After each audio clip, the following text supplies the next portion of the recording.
We lived in Barcelona in 2011 and 12, and I came across this historical memory movement. I mean, of course, I knew about the Franco era, but I didn't really realize the extent to which people were still today trying to get some kind of justice for what happened in that time period. And in 2011 and 12 was also the bank crisis in Barcelona. There was massive unemployment. They were starting to charge tuition for university. There were so many pressing economic problems that it really impressed me that people were out demonstrating for this thing that we don't even have in the United States called historical memory. Just this concept that history matters, that we need to remember it and acknowledge what happened. And I was really drawn to that as a historian, but just as also as an American who I'm always frustrated by the lack of interest in history in my country. And here were these people for whom the history was so urgent and important. And so I got drawn into that, to learning more about that.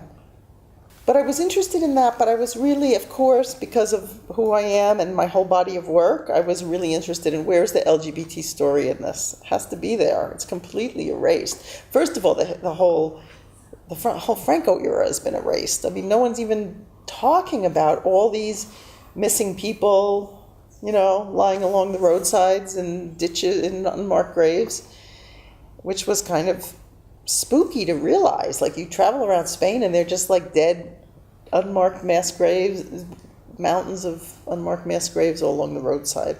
So that alone was kind of unsettling, the idea that no one talked about this. But then the LGBT story in that was completely doubly erased. So I started trying to find out about it, and I realized that's where the heart of my film was going to be. I'm trying to find that story.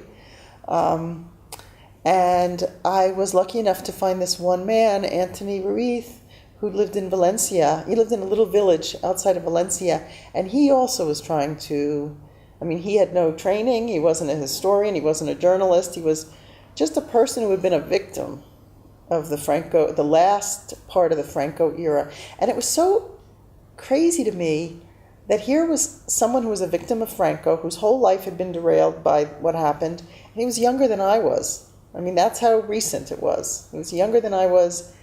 It was in the 70s that this happened to him.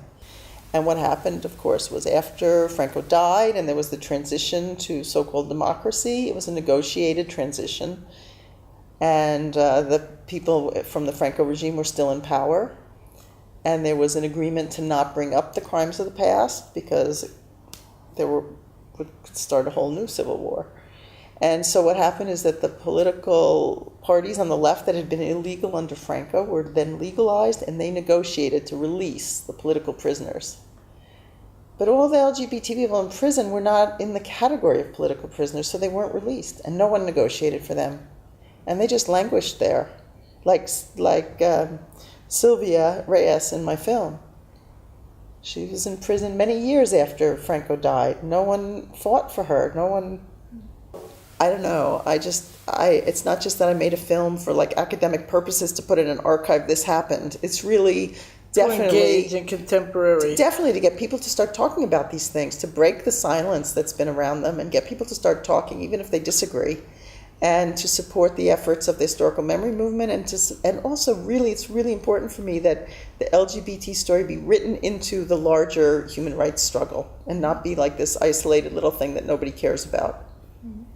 It was incredible to me, this whole current of oppression that carried on, that people denied actually existed. So that was really the story I wanted to tell. But on the other hand, I use the word victims. I don't think of them as victims. They're really survivors, and they have an important story to tell.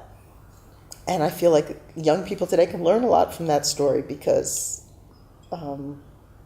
we could easily be living in times like that again, especially in the direction things are going.